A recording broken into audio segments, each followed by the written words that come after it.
I kind of like it, and like I said, it's the exercise thing. I think. So you're running still, I take it? Well, I'm not running on top of doing this fucking Wim Hof thing. Oh yeah. I mean, you're doing all the push-ups and the exercises with it as well. I'm doing the push-ups. I'm doing the fucking coach hours and all the stretching. The plank. Yeah, now he's this new thing. Oh, has he? Okay, because you got the new fundamental version, did you? No, but he's this new. You didn't go to week 5. No. So he's this thing called the shelf. All right. And the shelf is. Hello. That's Dylan. peaking a bit there. Well, that's my voice always peaks. So will I lower it down? Well, maybe lower it down. Yeah, that might make it better. Yeah, my voice always peaks when it's on a microphone. Now the thing is, are you getting me properly though here? Go on, say, just tap it. Hello, my name is Dylan. Yeah, you're still peaking. Yeah, it's fine though. My voice. Try it there now. I'm a trained actor. Well, look, I'm a trained actor. Look, that's lovely. Is it? Look, you're just talking there, and if you laugh really loud, then we'll figure something out. We'll figure something out. Yeah, so I got a job in RTE, you know that, right? I didn't know that. You know, I've started, well, I'm training now as a continuity person. So you know in RTE 1 and RTE 2 when they go, next, after the break, we'll have blah, blah, blah. No. What the hell is that? You know when you're watching telly? No, well, okay, when you used to watch telly. Yeah. And after a show's finished, before another one begins, a voice comes on and goes, well, we just watched so-and-so, and next coming up, stay tuned for blah, blah, blah, blah, blah. I'm training to be one of them. Oh. And it's all done live. That's very cool. Why didn't you do it live?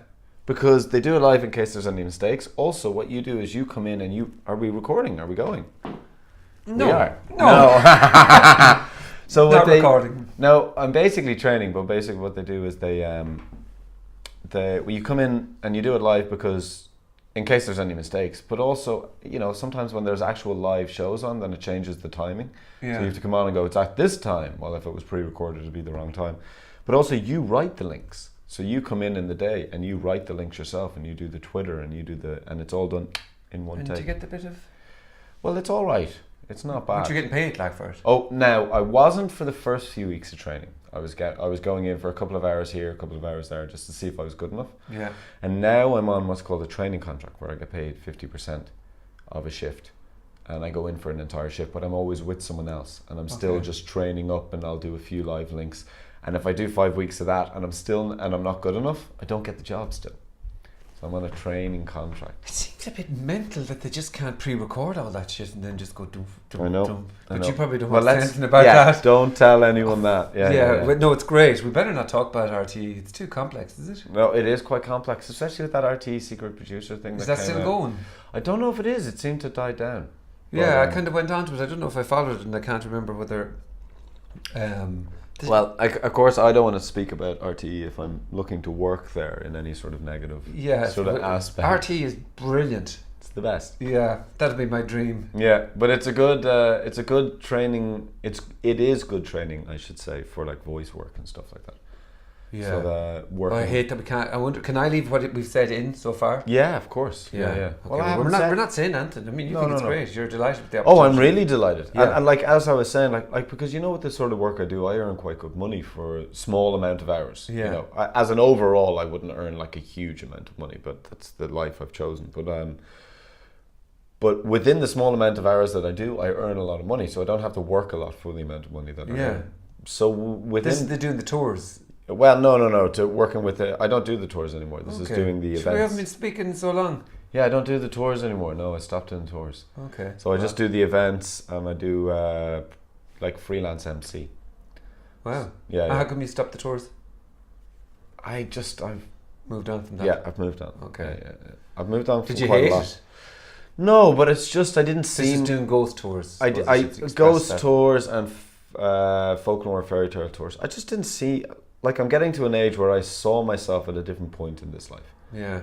And that's why I'm changing everything within my life at the moment, so that I can become the person that I imagined myself to be instead of the person that I just let myself become by following through life.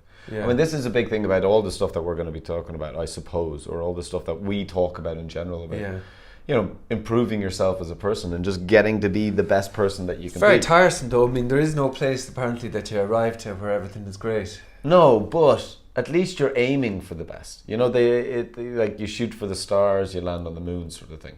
You know, instead of going, well, I'm good at this and I'm just going to continue going. I think a lot of people now in life, they just... I saw this clip yesterday from somebody, and it came up and goes, there is no place that you suddenly arrive to where everything is just amazing. And, you know, this kind of constant striving for to be better at this, better in shape, healthier mind, all this, that it's in the pursuit of it. Yeah, That's the happiness. That's exactly it. But if you're constantly looking for that moment in time, that fucking moment in time doesn't exist. But it might be a bit of gratification. But it's when you're pursuing becoming the best that you can be, or becoming something that's a better version of the self that's already there. But you see, I wasn't doing that. I was treading water.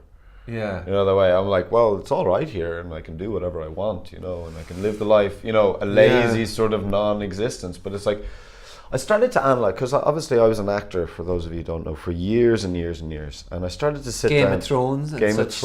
You might have seen him in Game of Thrones and such things as Vikings. Or just a few. Little things here and there. Big shows. But not really any substantial parts. And the truth is, I could have done a lot better in my career if I had really pursued it, like, and jumped on opportunities that were offered to me. And, you know, like I had one of the top agents in London chasing me when I was over there. Yeah. And I just never called her back. It was just, why was that? At the time, it was willfully blind. Like, at the time, I thought, you know, I'm just giving her a bit of space. But in reality, I just didn't want to take on... I didn't want to fail. And she was ringing you and you wouldn't ring her back? She rang me. This... You know, I used to remember this and have, like, flashes of anxiety and nightmares. So basically, I got a part in a play in a small pub in sort of close to the southwest of London, right? And it was a good part. I was the lead in it, and I nailed it, right? Yeah. And I got a glowing review from this thing that says, like, plays the part to gangly perfection. I wasn't too happy with the gangly, but the perfection part, you know, for your first review in London isn't too bad. So I got called by the biggest theatre agent in London going, look, I live right around the corner from there. I'd like to come and see you. And I, on the phone, instead of going, all right, brilliant, what day will I put you in for? I'm like, oh yeah, sure, I'll give you a call back in a week and I'll secure a date. And I could even hear her on the phone going, all right. And then I didn't call her for 3 weeks. And what do you think is that like? You know, they talk about self-sabotage. It was self-sabotage. Well, it seems like a blatant self-sabotage. When I was in university, in my last year of university, there was two guys who had taught us. One was writing for Fair City, one was acting in Fair City. And basically the guy who was writing for had written a role that was basically me, perfectly suited to me. And the actor guy approached the school and said, look, we need him to come and audition for this. But the director of the school was like, no, he's my star pupil, I'm not giving him away. But other people came to me and went, you better call Lenny. If you call Lenny, you'll get an audition for a big role in Fair City. Yeah. And I just never called him. Because the idea of me, because... Go on, what was I suppose these are a lot of... This is down to mental health issues and stuff like that, which I've only realised from talking to someone, realised that... But is that insecurity though? But I mean... Completely. It's... I didn't believe that I was worthy of being anything that was good. Okay. But I didn't know any of this at the time. You know, at the time I was dealing with a lot of stuff as well. There was a personal matter, but my brother was quite ill. Yeah. And so I was just shutting myself off from the world instead of taking opportunities. Actually, at that point, I decided that I wasn't going to try it in life anymore. I'd like given up. I said, all right, I don't care. I'm just going to take a load of drugs and just destroy myself. And that's when I began that process at about that time. And but anyway, look, that's not what we're getting into. Yeah, but what drugs were you taking then? I was smoking weed all day, drinking all day, taking whatever anyone had. If there was anyone at a party and went, look, I have this, I would go, give it to me. And so I would then, just take it. like, I mean, whatever about drugs, but it would have been impossible to make a reasonable decision on drugs. Yeah, but you see, I could still act feeling very the way well. you're feeling, what? Yeah, I could still act very well. That's the weird thing. With drugs? Actually, when I was doing drugs, I was better because I didn't have any anxiety about doing the shows. Yeah. Because I was so caught up in all the other anxiety in my head that when it came to getting on stage, that was just something that I did, that way while trying to deal with the expanse of the world. But once I quit all the drugs, then I started getting anxious about performing, which is something that I never had when I was high. It's really weird. Anyway, that's I actually spoke to Alan last week about performance anxiety. You know, I did that comedy course for 10 weeks, and I gave it up after 8, and Alan continued and did the live performance. I simply physically couldn't do live stand-up now. Couldn't do the live stand-up. Oh, man. And the idea of putting sentences together in order to make somebody laugh. So if you don't get that end result, I'm not great at not getting results. Like no. So in other words, if I have to say 3 or 4 sentences and I've spent ages figuring on those 3 or 4 sentences and that people don't laugh, it's not worth it for me. Like so. Anyway, that was the. But you see, that's the thing. That's what the stand-up comedians say. I'm obsessed with stand-up comedy. I watch it all the time. They say like the really great ones, you'll fail. You'll fail and you'll fail and you'll fail, and it's only by failing a lot of times that you get good. Which is why I can't. I did stand-up show. Yeah. And I wanted to keep doing it, but I couldn't get enough gigs. I could only get 1 gig every 2 months or so. So where are you going? Because Alan's able to get one as many as he wants. Like, is he? There's a few places you should talk to him about it. Not as many as he wants, but relatively speaking, he's able to get gigs. Oh, is he? Yeah, he is. Yeah. Well, because I bumped into a guy who was doing MC for the Brew Tonic Beer Festival. There's a place you can go where there's just comedians. Yeah. And you stand up in front of them. So everybody's kind of just practicing their routine, really, yeah. Well, there's this guy called Manus. He has a blog on beer drinking. But he's a comedian, and he actually gave me his email. I'm going to contact him. Manus, that's not Paulie's friend who owns the drink store, no?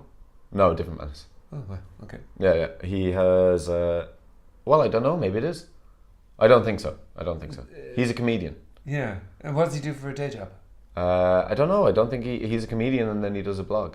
Okay. I think that's it. I don't know. I didn't really get to know him too well. Maybe he's making a living out of that. But anyway, he went to me, look, if you want to do more stand-up, here's my email. So I'm going to email him. I was supposedly on the list for tomorrow.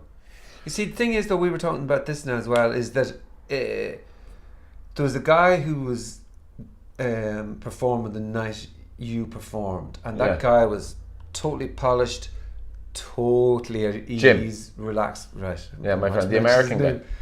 Doesn't matter anyway. He's not going to be watching this. I didn't think he was that funny. Whilst he had everything going for himself. Yeah. But it's like as if he's round the circuit and he's coming up with stuff that he thinks it might be funny, but is it really that amazingly original? Like whatever you had to offer that night, at least to me it appeared as original. Like it was. Yeah. There was a lot of you there. Might have been a bit wild, but you know, for a blunt diamond or whatever you want to call it, there was something in it. Yeah, so if with focus and with work, it could become something that was really great. Yeah. I actually think that if I did work, you know, once or twice a week on stand-up comedy, doing it consistently, that I could become a very good stand-up comedian. But at this point in my life, I don't want to put that much effort into it. It's a hard slog. Like it's starting a whole new medium of a really difficult thing, and you have to be doing it for years. Well, I think you have to want it though. And I don't want it at this point in my life. You don't want it that much. I do want to do it in terms of fun and enjoyment and honing a skill and enjoying it and stuff like that. But to find the time to do something like that when I'm trying to focus on all these other things, that's true. Is a near impossibility, and it's not where I want to put the focus of my energy. But you do it for the sake or the art of doing it, because anything else is a pain in the fucking hoop. That's what we were talking about now last week. But it was really, to me, and it was like, in a way, it was with Go Live. It became, and that was typical me, like just wanting to fucking let's make this big, let's make this bigger. Yeah. And even when we got that, and you got caught up in the wave. Oh well, I think I just wanted it to succeed, and then I had a vested interest in it, and it was taking over a bit of the fucking house and. Anyway, in your psyche. In my psyche. So I just much prefer the idea of fucking doing something that's like this. Yeah. That's not give. I mean, I nearly wouldn't put it on the Go Live page and just put it up on YouTube. And if people stumble upon it and watch it, then so be it. Brilliant. But in terms of promoting it or pushing it, whatever, I've no. You've no drive to do that, no. No inclination. No. I just don't want it to be. I want to. I'm starting with an audience of one. Maybe you might watch it afterwards, and you know what I mean. And I'm going to start from there. And see what happens. You know what I mean? Yeah. See to enjoy it, and so that's like the stand-up about being brilliant or not being brilliant. I think just by virtue of the doing. You'll automatically improve. But this thing of analysis and should I, would I, whatever, to me the best is just jump off the cliff. Yeah. Give something a go. Do, and then you know. That's what I'm doing with psychology. So I'm going back to university now. Yeah. Now, how did that come about? That all right. So that's all. Well, I suppose I've always wanted to do that. Right. But I never thought, that's another one of those, I never thought I was capable of doing it. Yeah. And within acting, it's kind of the same as psychology, as in, like, the reason why I did acting is because when I was in school, I used to enjoy doing it in plays and stuff like that. And it was the only time all the teachers came up to me after this play one time and was like, you're really good at this. You should do this. But I had no idea what I wanted to do in my life. So I was like, my parents were like, right, so you're finished school now, what are you going to do? And we were living in Singapore, so I had to move to a different country by myself. Yeah. You got to get into university or something. I'm like, I'll do acting, you know? But even when I was in drama school, this is coming back to the original point that sent us off onto that self-destroying your career or whatever. Even when I was acting, I didn't love it like the other people in my class did.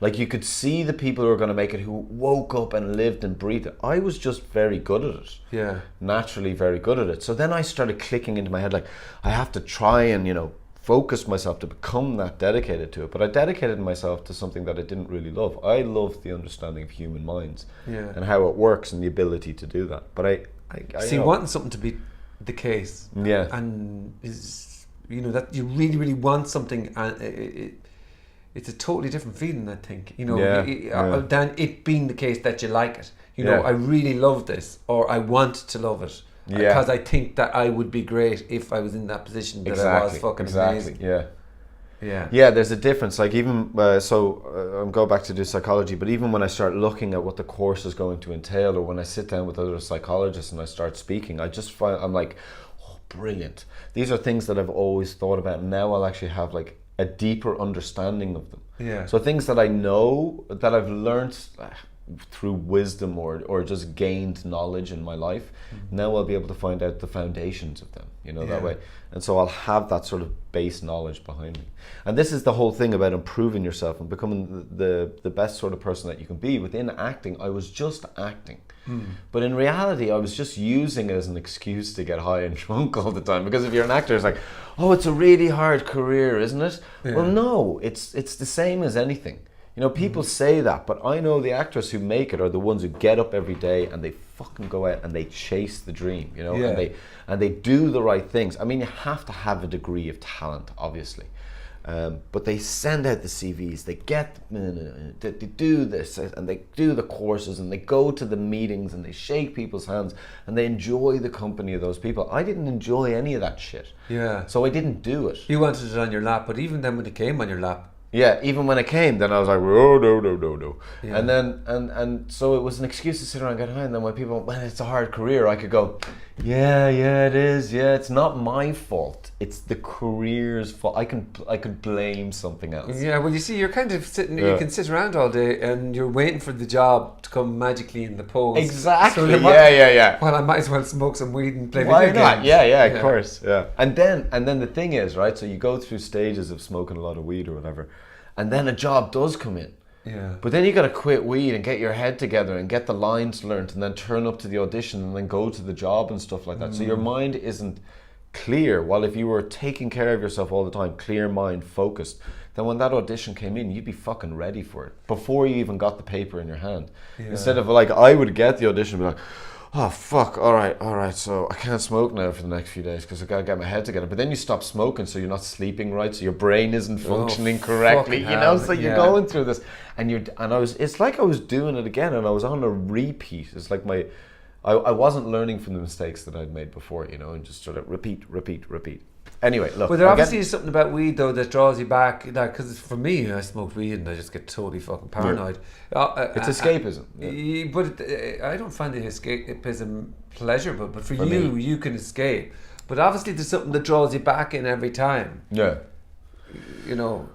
Well, no, it's the escapism. It's that it's a detachment thing. Because when I'm stoned, I don't have to think about the things that upset me. The things in my life that I've done wrong were the things that, and I could also blame it. It's another one of those tools, oh, it's not me, it's the career. Oh, it's not me, I was stoned all the time. If I hadn't been stoned, if I hadn't been addicted to weed. But thinking, to me, you can spend hours and hours thinking and thinking, should I do this? Oh, well, I do this, and how come this isn't worked out? And the fucking loop then, and the contortion of weed.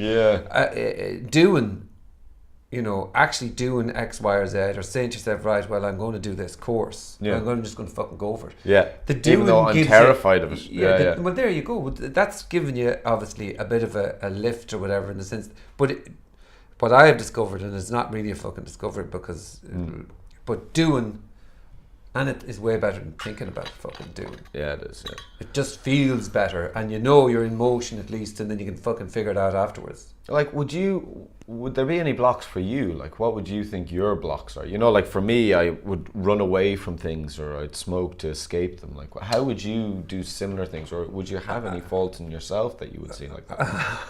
I know it's a heavy question. I'm the perfect person, yeah. To be honest, I do my own nutting, trying to make everything more than they are, trying to fucking force things, and also, if I'm comfortable, force things as in your mind or in your life. Oh, or trying career, to get to the finish line before I've even started running. Right. And it's like then when I start doing stuff, it's if I'm doing stuff from a certain place of I want to get to the finish line, then it's this, running almost out of breath, running to get to the finish line. So with a project that I might start and I go, this could be great if I get to here, then it'll be great, as opposed to just commencing it from.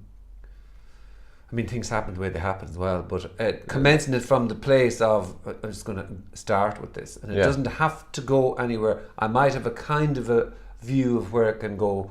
But sorry, that's a huge thing for me, where I just contort and fucking... And is that what happened with Go Live then, is it, do you think? Or in your mind? I think with Go Live, in the end, it was a contortion almost for me. The last few episodes, I thought, well, you'd have moments of it, but this, we have to get a show out now. And we have to get people in, and we have to. Why exactly do we have to? Nobody's watching it, like.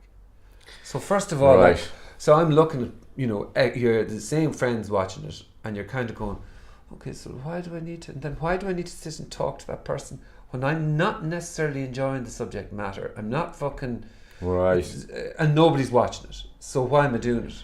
It was all that because I wanted to get to this place of, well, maybe it'll take off and maybe we'll get some advertisement and maybe it'll be funded. But all of that almost cripples something that is of a creative nature. For me, it's totally, really fucking clear that any creative endeavour, you might get lucky and you might stumble upon somebody who can give you a free pass. Yeah. But otherwise, the majority of creative endeavours should be for themselves. The moment you try and, for me anyway, it was monetize them, or try and make it something that people might like. It's a fuck, because people, you could do everything. You could do everything under the sun. Well, that's to make something that somebody might like, and they still turn around. Your man Jordan Peterson, he says that like creative endeavors, the majority of the time, 90% of the time, don't pay off in any sort of financial way that would work within our society, where you're like, you get a big paycheck, but you being an entrepreneur, like that is a creative endeavor. So like you starting a company, that is a piece of art in itself, and it came from nothing. Yeah, I heard him saying that. Yeah, that made me feel good about it. Yeah, because that one worked out really well for you, know. And all of these creative endeavors that you take on, they're all just seeds, that way. And you can plant a lot of seeds, and sure, unless you have GMOs, the majority of your crops are going to fail, But then every now and then you're going to get a beautiful crop that's going to grow up. Well, I actually think that's a lovely way to look at it, because it is that. I've never been able to look at it like that. It's, just fucking do it for the sake of doing it. Who gives a fuck afterwards? Because it may or may not work. Well, I think you're too hard on yourself, because you do it. Like, you're doing it right now. I suppose. You did it with Go Live. You did it, you look into all these things. You're constantly sort of moving and starting new projects. And not all of them take off, but like, you're constantly an awful lot of them are... when you're writing, you're writing a play, and you're writing a play with trying to get to the end of writing the play. You're crippled with all this self-doubt, and then there's a certain point in it you're kind of going, is this definitely the play that I wanted to write? For all of this pain that I'm going through right now, is this the play, is this the absolute expression of what I wanted to say. What I wanted to say. And then through it might get contorted. It does. Yeah, it does get contorted. Like even that play that I sent to you, there's things that I'm not sure about. But I'm still waiting for feedback from other people. I got feedback from you, but like the opening sequence kind of tells you exactly what's happening, but it's also, it doesn't tell you the full nature of what's happening either. Yeah. So I'm like, I need to change that beginning monologue because it's all in that beginning monologue. The whole play is supposed to be told in the beginning monologue, but you're supposed to forget about it because you get into the play, and it's only when you reflect on the monologue that you're like, oh wait, that told you exactly everything that the play is about. You know that way? I didn't cop that. Yeah. You see, that's it. You're not supposed to, because if you cop it straight up in your first read or whatever, then you go, oh well, this is what the play is about. Yeah. So then you won't have any excitement while you're watching the play. You know that way. Well, to complete a play is huge. It was huge. Yeah, it was huge. Now it does need reworking. And I don't know if it's great, because none of the theatre people have got back to me yet that I sent it to. Because they're kind of like, but you see, because it's so honest and there's a lot of like, and it's dark, you know. So I don't know, you know, a lot of traditional theatre people, it doesn't work in a traditional theatre setting. Yeah, it's funny though, I mean, because of the main character. Yeah, I suppose, should we tell them about, it's a play about a man who's a clown who's losing his job while reanalyzing his mind, and when he loses his job, everything else falls apart as well. It's personal as well, isn't it? Oh, completely. Yeah. Well, you see, the thing is, it's me changing from an actor being into the psychologist, you know. Yeah. Because he's a clown, but he realized, well, you can't be the clown all the time, you know. Yeah. And I think if you see the really great actors, they're not. It's like they say really great comedians aren't funny when you meet them. Yeah. Because they're just people. But when they go and they do their art, they become the clown, you know, that way. Well, I had taken it upon myself that I had to be the clown all of the time, you know. I had to be it's Dylan, he's weird, he's quirky, you know, he does crazy things, you know. Yeah. And I'd taken that on as a persona for myself and portrayed that to the world as a person who's like, oh, look at him, isn't he wild? Dylan does wild things, you know. But I wouldn't particularly enjoy being in the moment of those wild things, because I'd be in them going, I'm doing this fucking crazy shit, this is mad, you know. But it gave me an identity, you know, that way. And much like, I think that's a lot of actors, you know, and they're lost and they're scared and stuff. So they're like, I need to be this entertaining entity all of the time. There is other people like thing about it. Yeah, and other people like your company in small doses, because they're like, well, he's entertaining to look at. It's like you're the clown within the room, you know.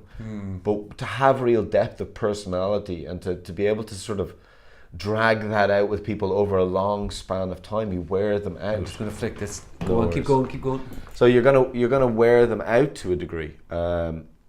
So I don't know, for me at least, I found that I needed to drop that persona, and in a way you have to change your entire personality. Yeah. And I think a lot of people are scared to do that because it's damaging, man. It's like, this year has not been enjoyable in any sense of the word. Like, this year is just... But you have a humongous amount of fucking energy, like. Yeah. You know, I mean, that's but undeniable. I always have. And you have a huge amount of mental energy. In terms of, you're intelligent, and you're physically, you're in shape, and you've good energy. Yeah. So then the whatever that step into the clown or whatever, that's probably just, is that what, I'm not a psychologist, but that's just something that by habit. Yeah. Well, it's a persona that I built up of myself based on what I believed myself to be as a person. Yeah. Figured around what other people's perspectives of me were. Yeah. You know, and this happens to everyone, and this happens in the play, I suppose, in a way, is that we all have personas, right? But a lot of us have built up a persona based on what we believe people think about us, instead of what our true feelings and emotions are moving forward. Do you know that way? So like,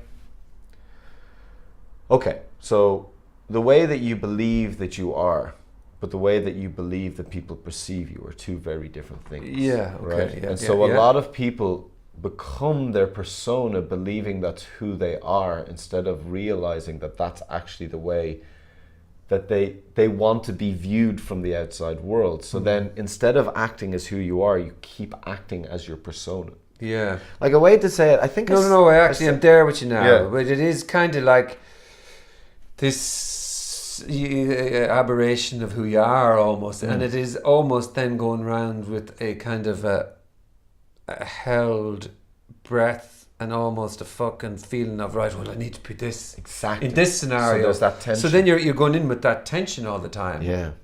And what's behind all that tension then is what? Just a vulnerable, decent sound, intelligent dude. Nice person. Yeah. And you see that a lot. I'd say that's a lot in all walks of life. And men seem to want to do it more so that they seem like a strong man to others. You know, in the 1950s, I think I wrote this on the play, I can't remember, maybe I was researching. But in the 1950s, they used to say that men would come home and be completely different people. Because when they were out, they had to be this man all the time, and then they'd come home and they'd either be really nice or they'd be really aggressive towards their wife because they'd be getting out all of that anxiety they'd been carrying with them for the whole day. Yeah. But in reality, you should be the same person you are at home as the person who's out on the street to a degree. To a degree. I mean, of course, because it's not totally the case. You're going into a room with loads of people with machine guns. I mean, I know what you mean. I'm just going to be myself here, or whatever. But there's certain scenarios where it's just they're metaphorical machine guns, right? You know, apparently that whole fucking it's a protective mechanism.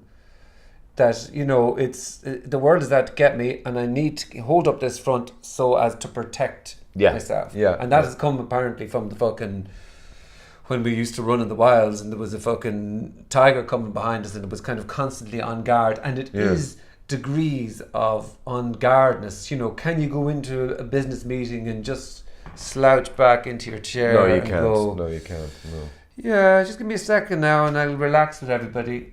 Because the normal adjustment into a new scenario is kind of like, I'm just going to get my bearings here now and see, what's happening. See what's happening.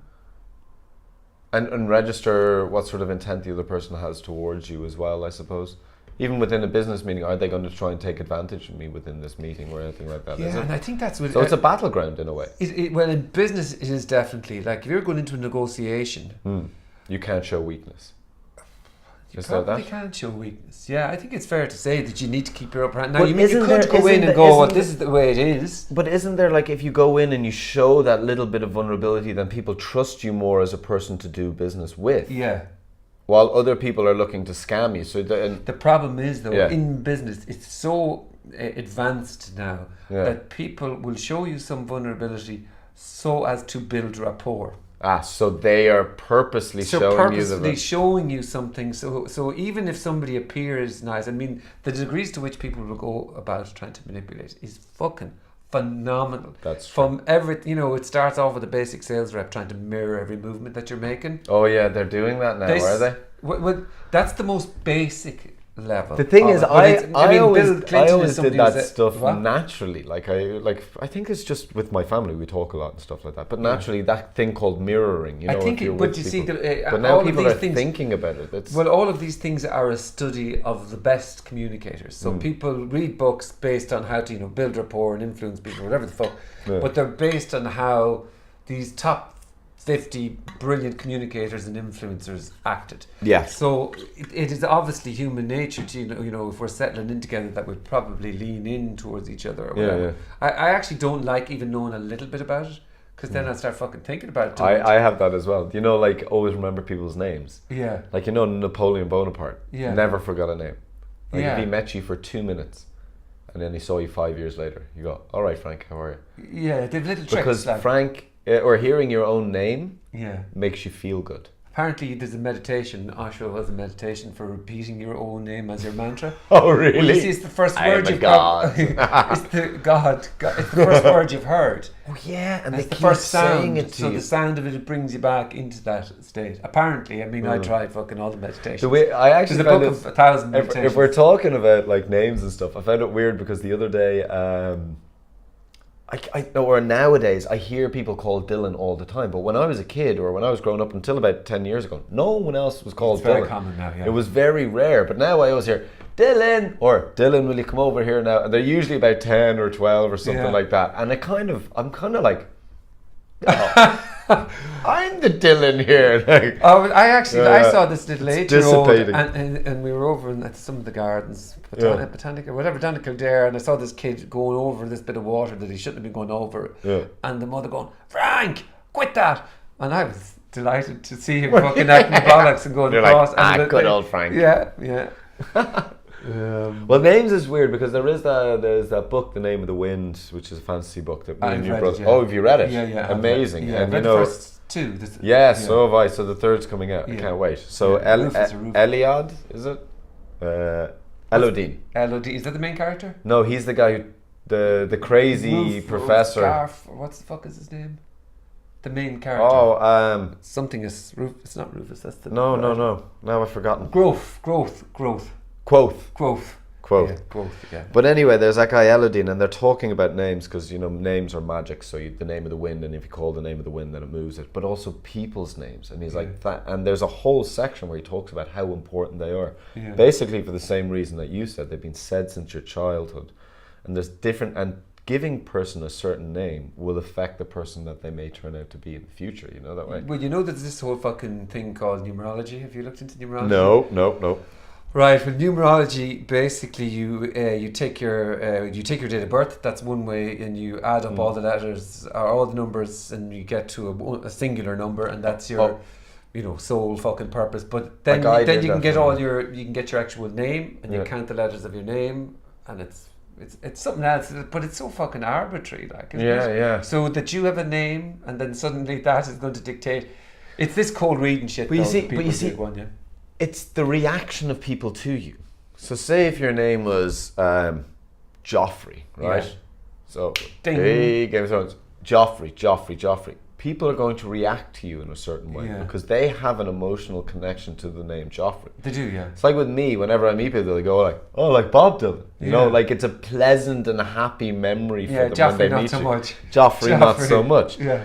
So there's that sort of, that reaction to you. Whenever they hear your name, they're reacting to that. That's the brain, though. The brain just goes straight to memory or future. Yeah. And so all it can do is it hears the name Joffrey and it clings back to Game of Thrones. And then that is negative. And that is the reality of what's happening right now. Exactly. And you have to kind of go, well, and then you as a person, if you're a Joffrey, then you're reacting to the person going like, oh, you're Joffrey. Every time they talk to you, or every time someone makes you. So does that not then, as a very small, like that Chinese torture where they drip water onto your head one drop at a time. It doesn't hurt when one drop of water hits you. Yeah. But over a long period of time, it begins to affect you psychologically, that way. But that's, in a way, so isn't that the same with your name? I think people's perception, maybe because they've encountered another Joffrey or whatever. Yeah.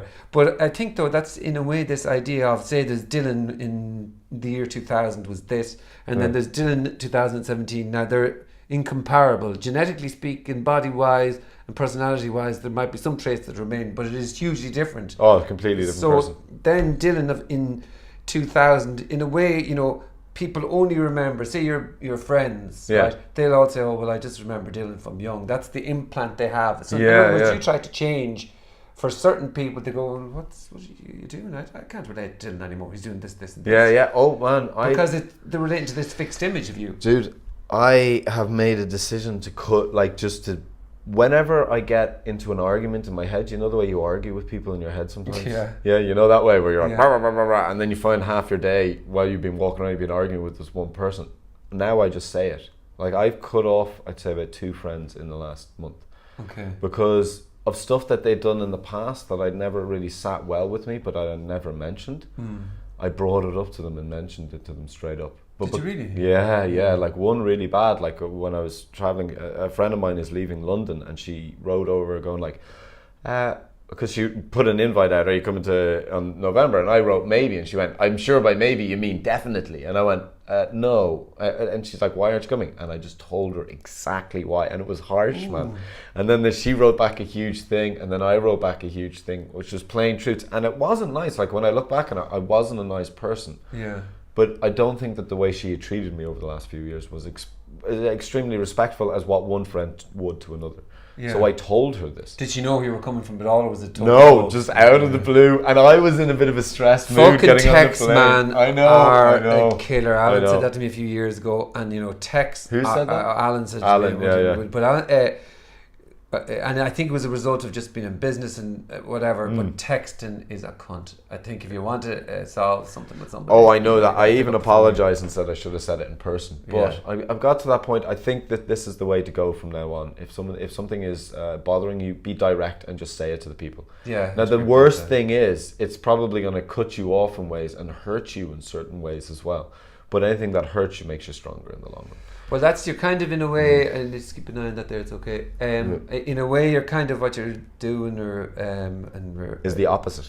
No, you're kind of being true to your, we'll say, authentically how you're feeling. But in other words, you might just have in the past let something gloss over, and I think as we grow up, it's like 80-year-olds, 70-year-olds. Everybody says, oh, they're really grumpy. It's just because they don't give a fuck anymore. And I think in the not giving a fuck, there's total freedom. I mean, it's terrible that we have to wait till we're 70. Well, we don't. Well, that's what I'm saying. Obviously, in your case, we don't, or in my case. But then you some days you're going to be direct, and some days you're not, and you're going to think, oh, I wish I had been fucking honest there. I didn't want to do that, or I wanted to do that. I wish I'd volunteered for that, and I didn't. But all you can do is learn from that sort of shit in a way, can't you? Yeah, I suppose. Yeah. Do you? Yeah, it's a double-edged sword, because I suppose. Yeah, but you see, maybe this is the thing, because then you're saying, like, depending on your emotions of the time, depends on how you're going to react to it. Well, the only reason you wouldn't be totally honest with somebody is that you're afraid how they will react and whether they will like you or not. You're trying to protect yourself, right? Well, there's a difference between being honest and being a cunt. Yeah, exactly. You know the way some people used honesty as a tool to inflict pain upon other people. Yeah. But you see, I really actually cared for that girl. I care for that girl in London, and not in like a romantic sense, but as in like I see that she is not living. No one tells her the things that I told her. Yeah. And because of that, she's very brash and she just gets away with it. But I don't think it brings her happiness. Yeah. So I think that the way she treats people. She's not here now, really. Anyway. No. It's just a reflection of who she was. I'm not trying to badmouth her. She's an amazing, magnanimous person. Yeah. But I don't think anyone tells her faults, or she doesn't listen to them in that sense. Do you really think anybody? Do you think people need to tell people their faults? Friends do.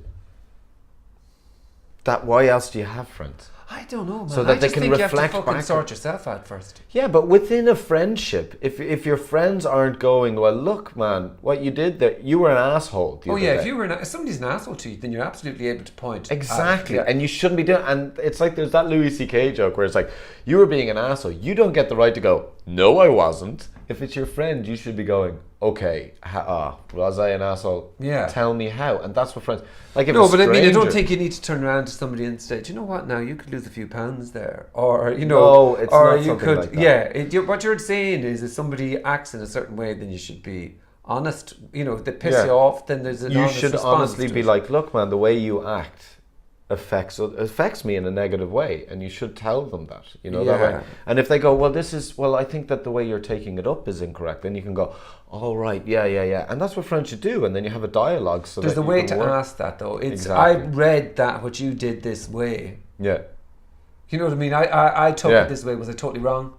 That's the way. Not that but there is a way to communicate. But there's a way to meet somebody. Meet them, whatever, in their fucking zone. Yeah. But you tell them, well, all you can do is manage how you feel. So I took that really fucking badly. Was I way off base? Was I just being insecure, or what was it? And then that opens it up to discussion. Yeah, and they go, oh, do you know what, man? I was so fucking destroyed and paranoid that day. I didn't know where you were coming from. Yeah. And I was, Yeah, that's a good way to do it. So so on reflection, maybe the way I approached the situation wasn't exactly the best for both of us. But you were dead fucking right. I fucking was. I tell you what. You were right, no matter what you did. Yeah, just agree. You're dead right, man. You fucking text her now. Yeah. We'll get a live chat going. I'm sorry that I apologised. Yeah. So should we get started and chat? Yeah. Are we going to do an introduction or? Yeah. How would you introduce yourself? You were introducing yourself. Myself? Yeah. Now? Oh God, I don't know how I'd introduce myself. I'd say that, hi, my name's Dylan. I was an actor and a writer for years, and now I'm changing my career to become a psychologist. Ooh, that's nice. Yeah. That's colourful. It's true. Yeah. I suppose that's how I introduced myself, because online they do. The lecturer went, okay, we're all going to be working together. If you guys want to chat, I'm this person. Give yourself an introduction, and that's how I introduced myself. And is it all in writing? The introductions? No. We're going to get it to a point where we're all speaking to each other and stuff like that, which is exciting. Yeah. Very good. Yeah. Yeah. Very cool. Jeez, we had some fucking rigmarole there, didn't we? Didn't we? We were off on one. Yeah, that's 45 minutes, almost 50 minutes. Is it really? Yeah. Wow. Well, just that last little bit felt like we were sprinting through it. Like we started. Yeah. You're like, no. Okay, so what are we? Have we got any conclusion? What were we talking about? No.